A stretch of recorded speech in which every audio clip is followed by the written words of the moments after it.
All right, thanks, Tucker, and welcome to Hannity. And this is a Fox News alert. We have a big announcement about breaking news coming up later in the show. But first, the uproar over Harvey Weinstein. It continues to evolve every hour of every day as more and more Hollywood elites are being exposed as hypocrites responsible for covering up the deeds of a predator. Now, tonight, we're going to reveal just how close Weinstein was to the Clintons and how Democrats, Hollywood, and those in the press in this country all helped enable this predator. Now, you're going to hear from two women about just how bad the casting couch is in the entertainment industry tonight. And also, the NFL's national anthem controversy is not going away. Hillary Clinton tonight siding with the cop haters. And now, the man who started it all, Colin Kaepernick, has filed a grievance against the NFL, claiming that the league colluded to keep him from playing. Really? Are his charges true? We investigate tonight. All of that in our big breaking news opening monologue. All right, the fallout continues for Harvey Weinstein. So after multiple accusations of sexual assault and harassment, Harvey Weinstein is now under criminal investigation both in the U.S. and the United Kingdom. Now, Weinstein could face serious charges that could put this mogul behind bars. We are told it could be up to 25 years. Now, Harvey Weinstein's own brother, Bob Weinstein, is now calling his sibling sick and depraved and telling the Hollywood Reporter, quote, "Well, I want him to get the justice that he deserves." That's his brother. And on Saturday morning, the Motion Picture Academy, they voted to boot the once revered director from its membership. Now, sadly, this is the same Motion Picture Academy that still recognizes and worships convicted pedophile Roman Polanski and people like Bill Cosby among its ranks. Are they going to clean it up altogether? Which brings us to the next point. The accusations surrounding Harvey Weinstein's behavior should come as no surprise. After Hollywood's casting couch culture of sexual abuse, it has been an open secret in Tinseltown, in the media for all too long by those seeking roles on the big screen. For example, actress Tracy Melchior, she's going to join us in a few minutes, talked about the commonality of this culture in Hollywood with Larry King. She was warning about this back in 2005. Take a look. In case you hadn't heard, there's a lot of wealthy men in Hollywood who like attractive girls to be around, and sometimes they'll offer to pay for things for you. Now, Tracy will tell her story, and it's tragic, later in the program, and what she experienced. And she is part of an ever-growing number of actresses and women calling out this despicable, disgusting, toxic culture. Actress Rose McGowan, who was accusing Harvey Weinstein of sexual assault, she tweeted Hollywood was, quote, a rape machine, and that she was blacklisted because she dared to tell the truth. Now, this culture also extends to the music industry. Kaya Jones, remember her? She's been on this show, former member of the Pussycat Dolls. She's speaking out, tweeting, quote, "My truth. I wasn't in a girl group. I was in a prostitution ring. Oh, and we happened to sing and be famous while everyone who owned us, they made money." Kyle will also join us later in the program. Now, sadly, not everyone is condemning the casting couch culture in Hollywood. And in fact, of all people, Woody Allen, you might remember, he's the actor who married his longtime girlfriend's daughter, the great moral barometer he is. He told the BBC, quote, "Tragic for poor women that were involved, sad for Harvey that his life is so messed up." Woody Allen had to later clarify those remarks after being called out, and then he condemned Weinstein. But what does he really believe? And then you have the mainstream media, NBC, others, who have helped cover up Weinstein's misdeeds for years. Let's not forget about Democrats, more than happy to take hundreds and hundreds of thousands of dollars in political donations from this movie mogul for decades. And this, by the way, includes the DNC, which is now taking heat for not donating last cycle's Weinstein contributions to charity, but rather 3 political groups. They really want that money. No word if the DNC will return or donate all of the estimated $300,000 it received from the powerful producer over the years. And Hillary Clinton, she's up to her eyeballs in this. She's received tens of thousands of dollars from Weinstein, and last week she announced plans to donate that money to charity. But we learned over the weekend, the spokesman for the Clinton Foundation indicated the hundreds of thousands of dollars that Weinstein donated to the Clinton Foundation will not be returned. They spent it. And meanwhile, Hillary Clinton wants to lecture all of us about the misogyny epidemic in America. How out of touch can Hillary possibly be? Watch this. Sexism and misogyny are endemic in our society, and I do try to take readers on a journey with me. There seems now to be a willingness by more and more women and girls to claim their rights in a very explicit way, not an apologetic way, not like, oh, you know, excuse me, let me express my opinion. But no, I have an opinion. I want to tell you what that opinion is. She's the same woman that took millions and millions of dollars from countries that systematically abuse women and literally kill gays and lesbians and also literally, you know, go after Christians and Jews. She's trying to distract from the deeds long associated with Weinstein. Now she's trying to, her and her creepy husband. Watch this. Let's remember where we go here. All I can tell you is that I did not hear those things. Look, we just elected a person who admitted sexual assault to the presidency. So there's a lot of other issues that are swirling around these kinds of behaviors that need to be addressed. And I think it's important that we stay focused and shine a bright spotlight and try to get people to understand how damaging this is. And the women coming forward is the only way that that story will be told. Excuse me, Hillary, your husband was basically a groper-in-chief the entire time you've been married to him. And in case you forgot, here's a little refresher from those women that accused your own husband of sexual harassment, assault, and even rape. And you sat silently by and assisted in engaging in character assassination, smears, and slanders against those women who bravely spoke out. Take a look. You described a scene where he was biting on your lip, and then when it was all over, he was leaving. Said, you better put some ice on that.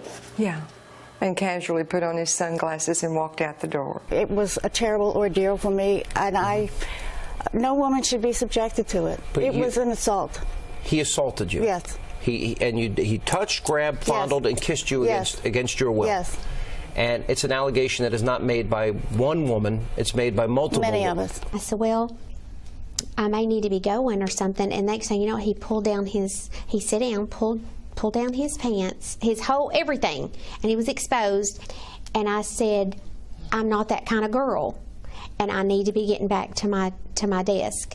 And Hillary, you sat silent as your creepy husband went after and abused all of those women, and you assisted in the character assassination of all these women. And we all know, by the way, Harvey Weinstein helped finance the defense of your husband's shenanigans. Now, Weinstein literally bankrolled Clinton's defense team. Hillary, you had to know. Stop lying. We don't believe that you're a champion of women's rights. We'll get back to Hillary in just a minute. But let's talk about late-night host Jimmy Kimmel. Last week, Kimmel lashing out at his critics after they called him out for not shedding a tear, giving another emotional monologue about Harvey Weinstein's victims. And Kimmel said he was not the, quote, moral conscience of America. Well, this weekend, he doubled down on stupid. Let's watch Stupid. You've heard there's one conservative commentator in particular who says, who made Jimmy Kimmel the moral arbiter? I'm not. I mean, yeah, I agree with them. I'm nobody's moral arbiter. I mean, you don't have to watch the show. You don't have to listen to what I say. Like 3 years ago, I was equally liked by Republicans and Democrats, and then Republican numbers went way down, like 30% or whatever. And, you know, as a talk show host, that's not ideal, but I would do it again in a heartbeat. So you don't mind if Republicans turn off your show? They're not watching anymore? I don't say I don't mind. I mean, I love for everyone. I want everyone with a television to watch the show. But if they're so turned off by my opinion on health care and gun violence, then I don't know. I probably won't want to have a conversation with them anyway. Good riddance? Well, not good riddance, but riddance. No, not good riddance, but riddance. Okay, bye-bye. Now, it's clear Kimmel is going down the same path as Stephen Colbert, wants to be a left-wing comedian only. But Kimmel's attacks didn't stop there. During an interview with the New York Times, Kimmel was asked if he thinks his critics are trying to influence what he talks about on his show. This is how Kimmel responded, quote, well, I think some of them are. I think some of them are just trying to get Fox News to hire them as on-air commentators. It's sad. You see people try to engage me in battle, that they're just trying to give their careers a boost. Well, I won't be a part of that, with a rare exception. All right, Jim, let's engage over you being a creepy old man trying to get 18-year-old young girls to guess what's in your pants and grab what's in your pants with two hands and ask them to kiss it. Jim, you look like a creepy old man, and we'll show that tape in a second. Now, meanwhile, this weekend marked the 6th week now of the NFL, and despite Roger Goodell calling for all players to stand, some did not. And reports, according to them, players from 4 teams didn't stand or come out of the tunnel for the national anthem. And the New Orleans Saints did something pretty despicable. According to a local paper, the announcer at the game asked for a moment of silence for a police officer that was killed on Friday. When the players kneeled, the fans didn't react well, and they started booing in the stadium. The New Orleans coach said today it was a misunderstanding. Also over the weekend, Hillary Clinton defended the NFL players who kneeled during the anthem. Watch her. So you have to resist what are very clear, what we call dog whistles to that base. That's what the black athletes kneeling was about. That was not against our anthem or our flag. That was actually, kneeling is a reverent position. It was to demonstrate in a peaceful way against racism and injustice in our criminal system. Now, President Trump, he was asked about Hillary Clinton's remarks, and here's what he said. I hope Hillary runs. Is she going to run? I hope. Hillary, please run again. When you take a knee, well, that's why she lost the election. I mean, honestly, it's that thinking. That is the reason she lost the election.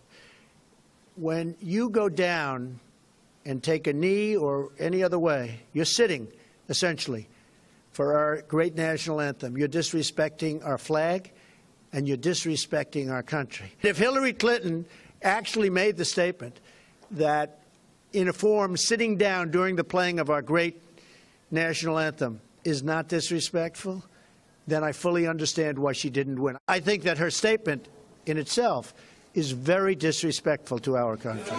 The president's right. Americans fought, bled, and died for this country, fighting under that flag, and everyone should at least unite and stand for that, for the flag, for the national anthem, in reverence of those who did sacrifice for us. And what Hillary Clinton said is disrespectful to the country, and she's siding with cop haters. But unfortunately, this controversy is not going away anytime soon. The only thing leaving are the fans and also sponsors. The man who started all of this, former 49ers quarterback Colin Kaepernick, he filed a grievance against the NFL, saying NFL owners are blacklisting him. And guess what? Kaepernick is taking a page out of the left-wing playbook, and he's actually blaming President Trump. You can't make this up. Now, Kaepernick's attorney, Mark Garagos, I've known him for years, smart attorney. He released a statement on behalf of his client. It reads in part, quote, if the NFL, as well as all professional sports leagues, is to remain a meritocracy, then principled and peaceful political protest, which the owners themselves made great theater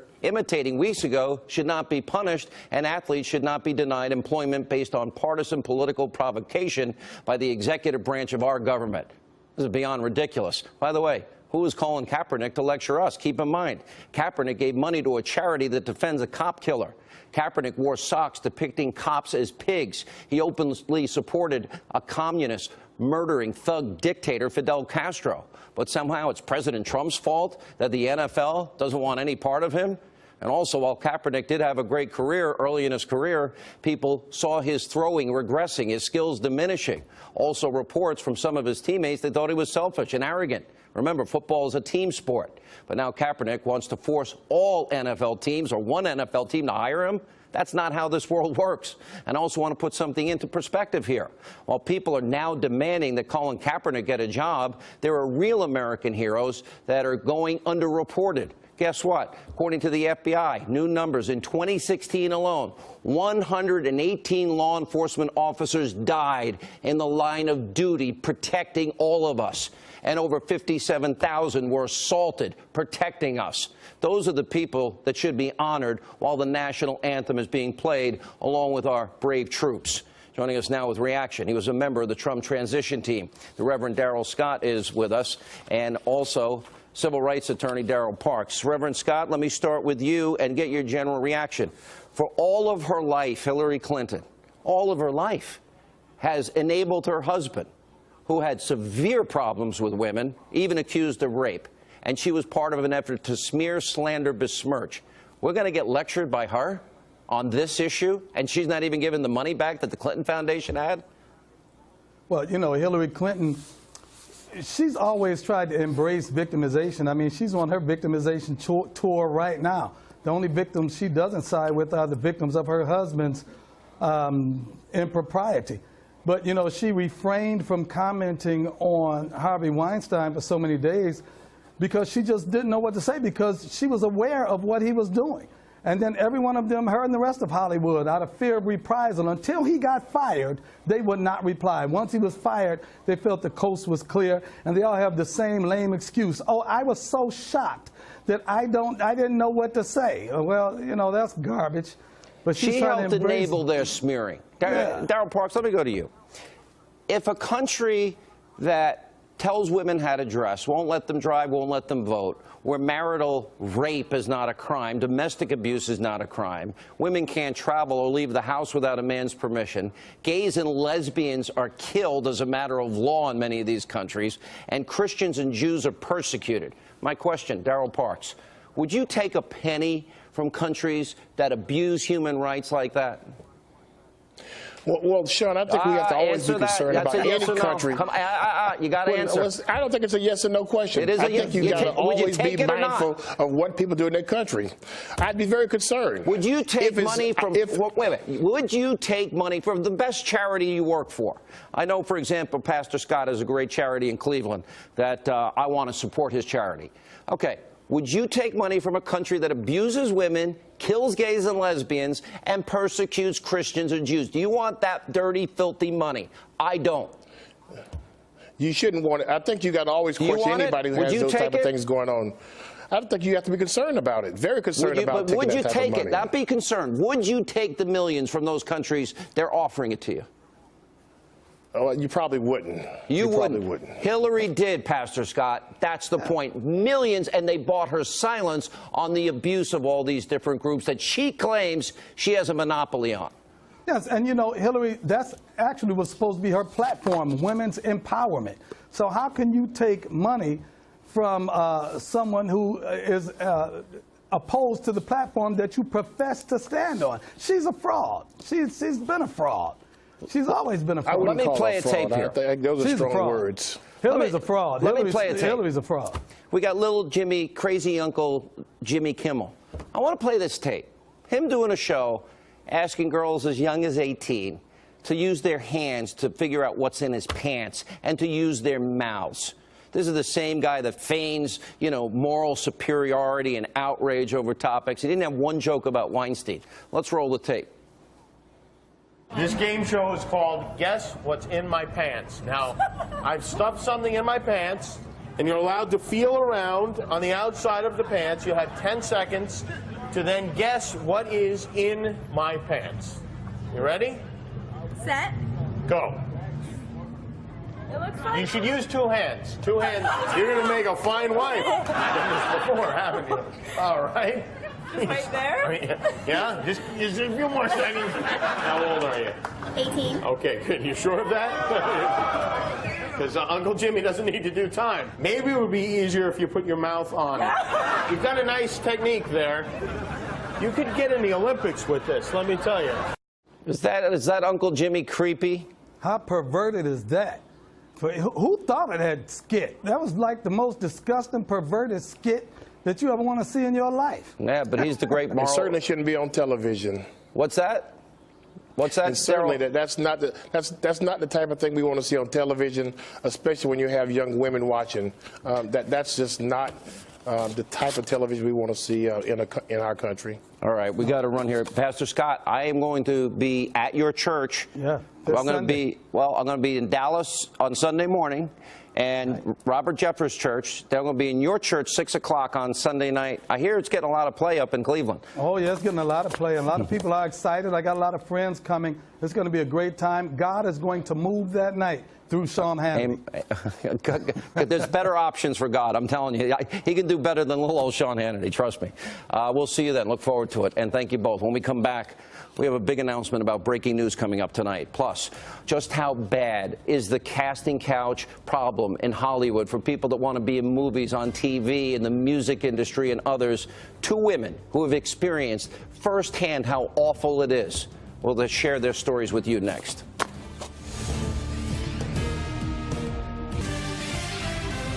And welcome back to Hannity. So in my opening monologue, I detailed the casting couch culture throughout Hollywood, the music business, the TV business. Now, in the case of Harvey Weinstein, we have yet another warning from over 10 years ago. Nobody paid attention. Here's what Courtney Love said about Weinstein back in 2005. Hi, Comedy Central. Do you have any advice for a young girl moving to Hollywood? I'll get lively with us. Harvey Weinstein invites you to a private party in the Four Seasons downtown. Recording artist Kaya Jones is also calling out the music industry. Kaya, who used to be a member of the Pussycat Dolls, she tweeted this weekend, "My truth, I wasn't in a girl group. I was in a prostitution ring. Oh, and we happened to sing and be famous while everyone who owned us made the money." We reached out to the founder of the Pussycat Dolls, Robin Anton, and she denies what Kaya is saying. Here with reaction, recording artist Kaya Jones, actress Tracy Lindsay Melchior is with us. Kaya, how old were you when you first got into music? I was 12 when I first got signed. Wow. And how quickly did the predators begin to move in? Well, I think that's the thing. They didn't move in right away for me. I didn't receive anything until I was 18 years old and I joined the Pussycat Dolls. So I think had I not had a career before that, where I knew that there are people with integrity, it wouldn't have probably been alarming, but it was super alarming because I had been in the business and never had any advances. And when you say it's a prostitution ring, those are strong words. People want to understand this. Oh, well, you know, when you have a den mother from hell that's controlling the girls, manipulating the mind, and verbally and mentally abusive, what's the difference between that and a pimp in order to control the narrative? That's what was done on a day-to-day basis by Miss Anton. And furthermore, you know, it was a constant thing of being, you know, attacked at the back of cars and innuendos by different executives. She knew, and everyone in the group went through it. In other words, you were attacked by those people that had all the power over you, and it was on a regular basis. Yeah, and I had to decide for myself my moral compass. I walked away at 21 years old from a massive conglomerate that was launching us into orbit.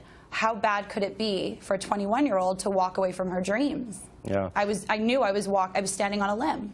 Tracy, I know you spent years and you were on The Bold and the Beautiful and many of these successful daytime shows, and you had a horrific time. Why don't you tell us what happened? Well, first off, I want to be clear, none of my experiences were with my producers during soaps. I had lovely producers there. It was prior to that. But the entertainment industry attracts a lot of women who are looking for validation and approval, and in my case, male attention that I didn't get at home from a father. And so you combine that with wealthy men who are in a position to advance your career. And I think one of the things that I think that's really important is that at that time, I think I had a false idol of fame and fortune. So I was willing to sacrifice and do whatever it took for that. And it's interesting how people can sense that or something, because I was put into so many situations, whereas my friends who maybe weren't as vulnerable seemed to, you know, get around it. But for me, it was, I fell into situations that I was vulnerable to, for sure. And you got raped. I did. Not in Hollywood. That was prior, at 16. And I think that what happens is, like, it doesn't just start when you get to Hollywood. I think a lot of it happens before we get there. It's almost like I was groomed prior to getting to Hollywood to be the perfect candidate for these producers and directors, which I did end up falling victim to, which I hate that word victim, but. You know, it seems like, and I'll ask both of you this. Tracy, we'll start with you. Young girls, and maybe before they're 18, around 18, they have dreams. They want to be in the music industry. They want to be on television. They want to be in the movie industry. Yeah. And how common is this? That basically they're told it's a quid pro quo. You want a movie role, you want to get in the band, you want a chance, you got to go through us first. Tracy. For me, it was never that blatant. Was for it me, subtle it was just like, and obvious, though? Well, it was like you knew who could get you a job. You knew who this director was by name. You knew who this producer was. And if they're inviting you to dinner or to something, you're like, oh my gosh, this is great. Because you're thinking it is regarding your career. And then you or get to dinner, and what is happening in most cases at dinner? They reveal their true intentions? Well, honestly, Sean, a lot of these dinners, I wasn't the only girl there. There were many. It was, you know, a flock. And it was just a selection process, I guess. Wow. And I think that you were actually flattered, or I was. I think it was like a compliment that you were chosen. And I was just so vulnerable for wanting that validation and approval. You wrote a great book, by the way, Breaking the Perfect 10, about the 10 Commandments and getting your life back, which I thought was great. Kaya, how frequent do they play on the ambitions or the dreams of young people that you have seen in all the years you've been doing this?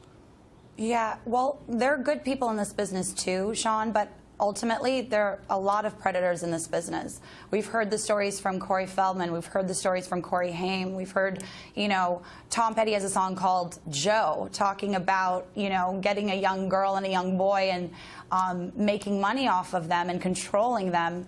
It is a scary thing. This is what needs to happen, is women need to continue to speak out. Girls in my group, girls in other groups, or in entertainment, period, need to speak out. Because you can take out the trash at that last point. question. There are good people, too. Are the people that are creepy well known? Does everybody know? Everybody, most know. Most It know. depends on the company. Most know, but it depends on the company. Not all companies are bad. But there are the select companies that have men that push things on young girls. And it's, you know, you're impressionable. You're a young woman. And the political side of it is, you know, like the Clintons. You know, Hillary Clinton didn't say a word about her husband. Now she's lecturing us on all these issues. And she takes money from these countries that abuse women, abuse them, persecute Christians and Jews, and kill gays and lesbians. And then she sanctimoniously will lecture everybody else and accuse Mitt Romney of misogyny because he had literally resumes of women he wanted to hire, you know, slander him. Neither one of you deserve that. I'm glad you're speaking out, and hopefully this horrible practice stops. We appreciate it. Thank you. Thanks, Sean.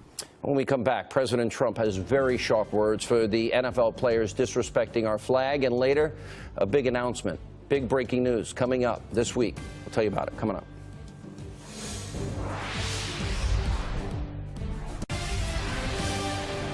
The NFL should have suspended some of these players for one game. Not fire them, suspended them for one game. And then if they did it again, it could have been 2 games and 3 games and then for the season. You wouldn't have people disrespecting our country right now. The people of our country are very angry at the NFL. All you have to do is look at their ratings and look at their stadiums. You see empty seats where you never saw them before. A lot of people are very angry at it. It is highly disrespectful. They shouldn't do it. President's right. That was him earlier today, slamming NFL players who continue to kneel during our national anthem. Here with reaction, author of Liberalism, or How to Turn Good Men into Whiners, Weenies, and Wimps, former NFL player, Super Bowl winner Burgess Owen, also with us, the spokesperson for the National Association of Police Athletic Activities League, as well as the CEO of the Brewer Group. Former NFL player Jack Brewer is with us, and also on the legal side of this, we have Fox News legal analyst Greg Jarrett is with us. Mr. Brewer, let me start with you. You are aware that in the NFL that there was a player on the 15th anniversary in 9/11/01 wanted to put the date on his cleats. I don't think anybody on TV could see it. And 9/11/01, never forget. You do know that you can't twerk, and you do know that you can't shoot a fake bow and arrow in the end zone, and you can't taunt other players. So there are plenty of restrictions of free speech in the NFL. You understand that, right? Of course I do, Sean. You do. But of course. But the question in this situation, to me, I think goes a lot deeper than that. You know, we can continue to focus on these things, but we all know that the National Football League and its players aren't trying to disrespect the flag. You know, I'm with you. I would probably stand up with our flag as well. You know, honor our soldiers and all of our military, but it goes back to what are the actual solutions? You know, we keep having this debate, and we're not really identifying what the solutions are to these problems. I'm willing to help out. I'll donate money to the right charity to help inner city kids. I already have in my life. I'm in. Sean, I know you have, and you're a great man. You're a great man for that, and I love your approach to it. So I'm asking you. You have the ear of the president. Let's get these African American players like myself into the White House. Let's have these conversations. You gotta respect. If we can't unite on the men that fought, bled, and died fighting under that flag, and not respect that, we can't get to square one. Burgess. And the vast majority of NFL players agree. I think that I agree with Jack. We need to deal with solutions. And one of the biggest things we can do is identify what our problem is. We have a problem which we have a white Marxist organization that has indoctrinated our kids for the last 15 years with anti-white, anti-flag, anti-American. Everything you see on the sideline today has been flooded into our community, the liberal filth, for 15 years. It's called black entertainment television. It's not owned by black people. It's white people with a black facade, black employees with a message that's anti-American. So you have all these kids that are growing up in this environment. They become millionaires. They're going to believe what they were taught to believe. So we're up against a very evil ideology, guys, and we understand that, and we pull these guys from behind their corporate boardrooms, have them stand in front of American people, and explain what they've done to us. You know, in a way, didn't the NFL and sports in general really help unite us in this country? Isn't it like one area that transcends all race? And you know, I remember players after games, they get in a circle, both teams, even the refs sometimes, and they'd say a prayer together, which I thought was really cool after you saw the best of the best, you know, most talented athletes fight it out on the field, and they got along. And the fans, everybody, there was no black and white. There was no black, white, Hispanic. There was just great players and fans that loved talented people. You're describing the Judeo-Christian values that our country has been built on, and every generation became better and better. We were learning to look at each other from inside out, not outside in. What we're against in ideology is against our American way. So understand there are people who love the fact that we're divided. We love the fact that our young people are growing up hating white people, hating our flag. They get their power from that. And we have a group of black elitists, relative black class people, who sit back and let it happen because they profit from this process. All right, Greg, this is a great conversation, guys. It's time we had it. I think we could actually come up. I think in that sense, I think we can come up, and Jack maybe he might be right on this. In the end, maybe we'll come up with some good solutions. Otherwise, the NFL is going to be over. People won't go anymore. This continues. Colin Kaepernick, Greg, is the guy. He supports a charity that supports a cop killer. Cops depicted as pigs on his socks. Supports a murdering thug dictator. Right. He got it started. Now he thinks the league owes him a position and that it's a meritocracy. Mark Geragos, his lawyer, said, is it his diminished skills or is it the politics that owners are rejecting? He can't win his case because under the collective bargaining agreement upon which he's filed the grievance, he has to prove a conspiracy among team owners to prevent him from playing. It has to be verbal or written. He has no ability to prove that because he cannot compel witnesses or subpoena documents. Well, they're trying to get the documents from everybody in the league. Do you just have a random ability to do that? No, you do not. Absolutely not. And in fact, the collective bargaining agreement says the burden of proof is on Kaepernick. And simply showing that he is a qualified player and unsigned is not enough to prove conspiracy and collusion. Do you think, Jack or Burgess, that this is a conspiracy against Colin Kaepernick? Jack, we'll start with you. I think it's way deeper than that. I mean, I don't think you can say it's strictly a conspiracy. I think these business owners, I call them business owners because that's what they are. I think they're looking out for their bottom line at the end of the day, just like is there anything wrong with that? No, this is America. I'm a business owner myself. I would argue Tim Tebow was maybe he experienced some discrimination because he used to take a knee to pray to God.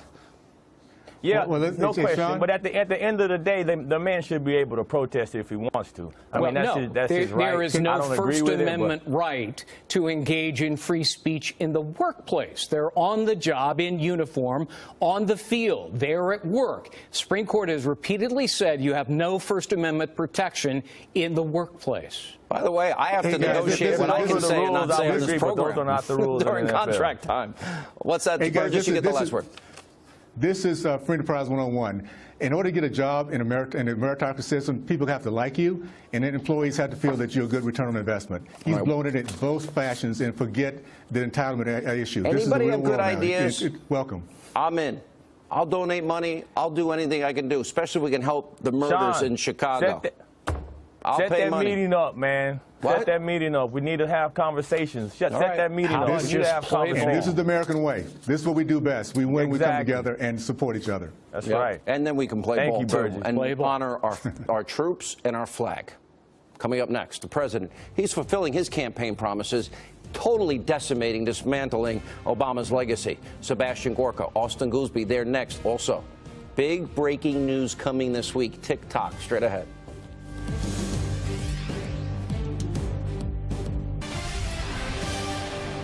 This is not my war. This is our war. And you all didn't start it. The establishment started it. But I will tell you one thing. You all are going to finish it. There's a time and season for everything. And right now, it's a season of war against a GOP establishment.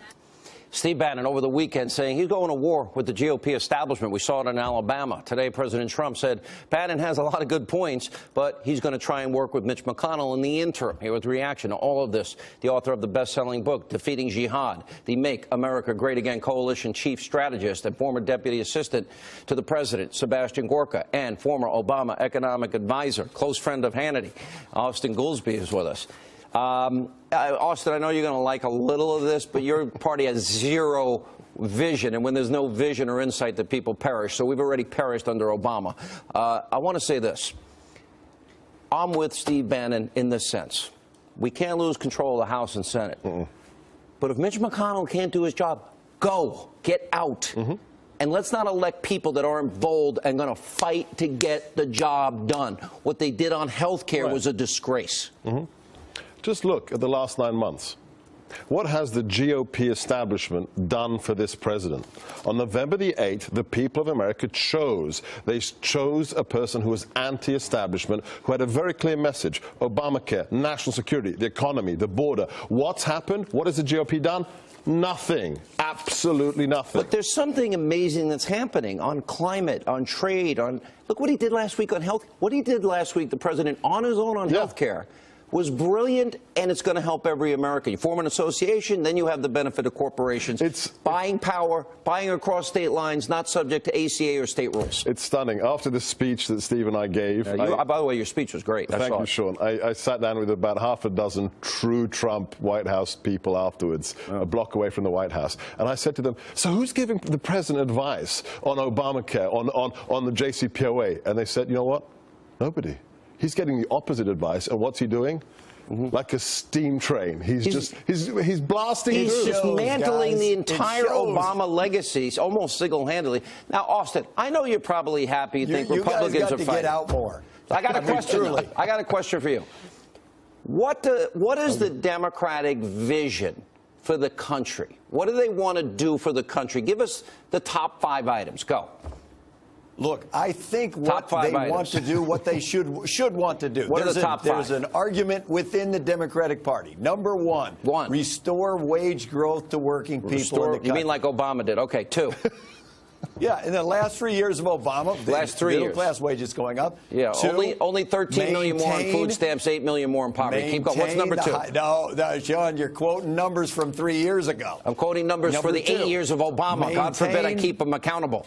Maintain the expansion of health care. Oh, grow Obamacare. It's not bad enough. All right, more Obamacare, too. What's number 3? Can we get this guy to run for office? It would be great. It would be great for us. I've run from office. What's number 3? My point is, with President Obama and with President Bush and with President Clinton, all 3 of them had major legislative accomplishments in their first year. Donald Trump has none. Well, he's got both houses of Congress, and he's fighting with his own party. It makes no sense. But I actually think it's healthy. I'm going to tell you why. And Dr. Gorka, I think politicians are all governed by fear.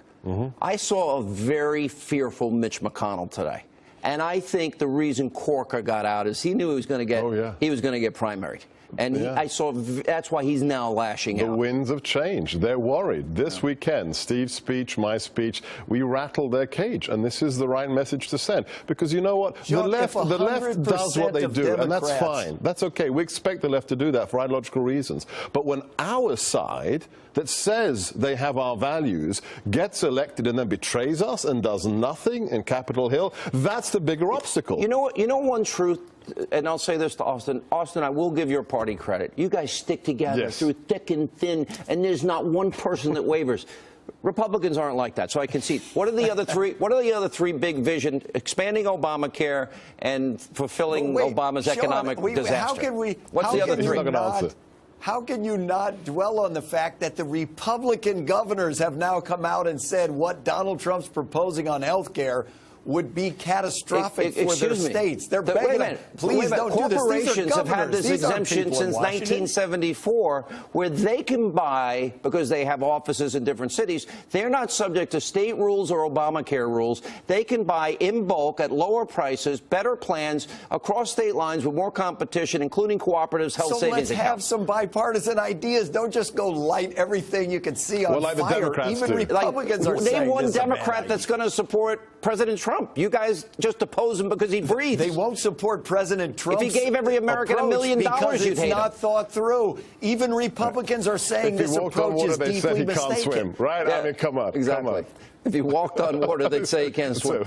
But he can't give us the 5 ideas because Obama failed spectacularly. Can I just mention one thing? I went on Fox Business earlier today, and I said, look at the economy. We've just broken, what, the last 28th record? The host had to say, no, we just broke the 46th record. Well, you had to be Lou Dobbs. No, it's actually... Guys, you just lost jobs for the first time in some 7 years. 47 records. Historic records. And that's good for everybody. You don't have to have shares. Your 401k. If you've got a retirement plan, you're making money. We have increased by a quarter the wealth of the stock market. By the way, you know, Austin, you were part of the foundational team that for the Obama economy.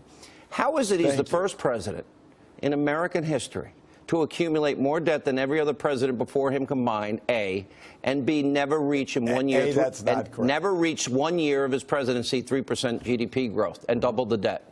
There is one significant break from the Obama legacy that I will admit, and that is in the time that Donald Trump has been in office, job creation has been about 20% lower than it was a million jobs in 8 months. What are you talking about? A million new jobs in 8 months. I don't know that you... Wake up. Where are you living? Chicago, that's why. Just look at the numbers, Sean. We've added about 1.1 million jobs. We had added 1.4 million at this point. The people on the outside, Steve, myself, the Make America Great Coalition, we are dismantling Obama's disastrous legacy brick by brick. Join us. I'm in. McConnell, get on board or get out of the way. Up next, a big announcement. You're going to want to hear this straight ahead. So 2 years ago, I started working on a very special project. Why? Because Hollywood sucks, and they don't make movies we want to see that inspire us. I am now the executive producer of it's actually an award-winning film we're very proud of. It's called Let There Be Light. It'll be in theaters in 11 days on October the 27th. A movie the whole family can enjoy. I think this movie will move you. And to find locations, it's on Hannity.com, theaters near you. Take a quick look. Hello, Father. Hello, Father? That's a little formal, isn't it? She'll be down in a minute. Okay.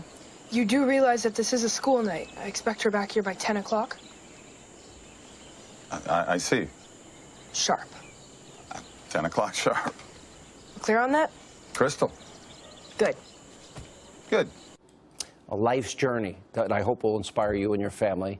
Hannity.com for theaters near you. Now, tomorrow night, this is the announcement, 9 Eastern. Circa News, Sarah Carter. The Hill's, John Solomon. Huge breaking news. Let me put it this way. If I'm Hillary or fake news, I won't be sleeping well tonight. See you back here tomorrow. Steve Hilton's next.